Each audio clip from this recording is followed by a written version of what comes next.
লাগবে না। দেখেন আপনি একটু বুঝেন তাইলে হবে।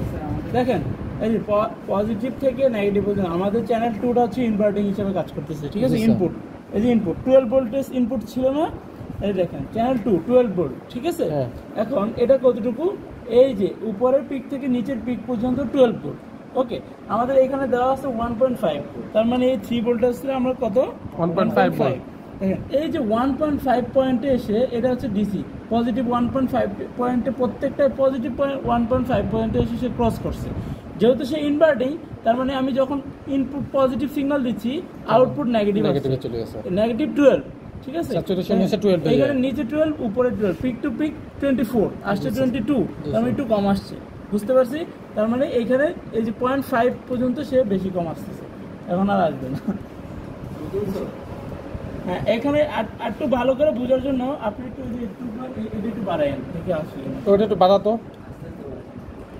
3 বলতে বাড়া হইতেছে বাড়া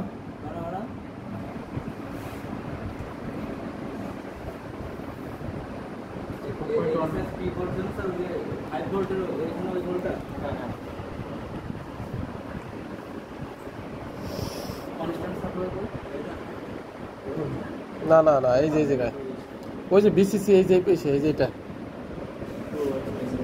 আর ওটা তো আমরা যে ইনপুট ভোল্টেজ দিতেছি। আচ্ছা, ওটা তো ছবি তুলছেন না, এটা হচ্ছে আমাদের ইনভার্টিং এর ক্ষেত্রে, ঠিক আছে।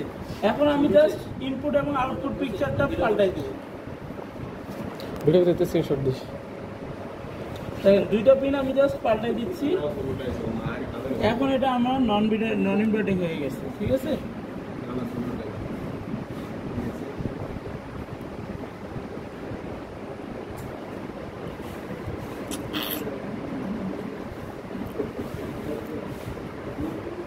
দেখেন এখন কি হচ্ছে, আমাদের সেম জিনিস 4.2-তে, এই যে 4.2-তে সে ইনভার্টিং হচ্ছে।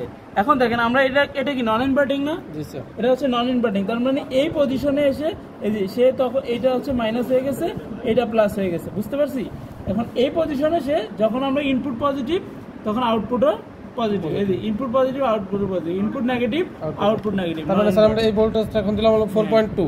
হ্যাঁ 4.2, এটা হচ্ছে নন ইনভার্টিং এর ক্ষেত্রে। একটা 4.2 একটা 1.5 না, দুটোই 4.2 দেই করছে।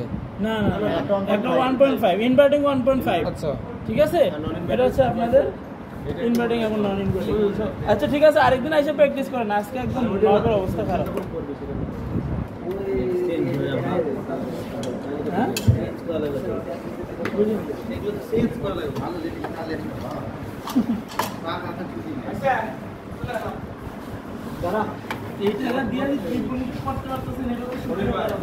আলহামদুলিল্লাহ।